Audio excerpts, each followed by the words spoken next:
ये देखो कैसी है ना गाड़ी तुम्हारा। हाँ, कितना टन माल है? 17,600 देखो। 17,600 ओवरलोड है ना। अब इधर आओ, आ जाओ।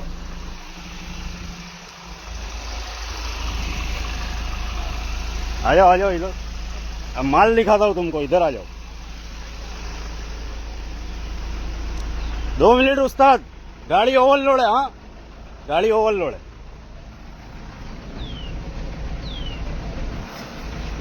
गाड़ी ओवरलोड है, देखो। नहीं, अभी तुम्हारा सिस्टम चेक करो। ऐसे ही गाड़ी वालों को चुतिया बनाते हो, है? हमारे हाथ में नहीं है तो अभी गाड़ी भरा हुआ रहता तो तुम मानने वाले थे क्या?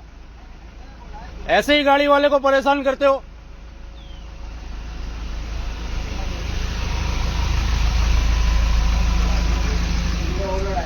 हाँ, ये तुम्हारा सिस्टम का प्रॉब्लम है, हर ड्राइवर का प्रॉब्लम नहीं रहता है।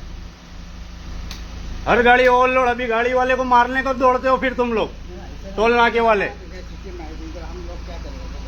तो ये सिस्टम को बदलो फिर।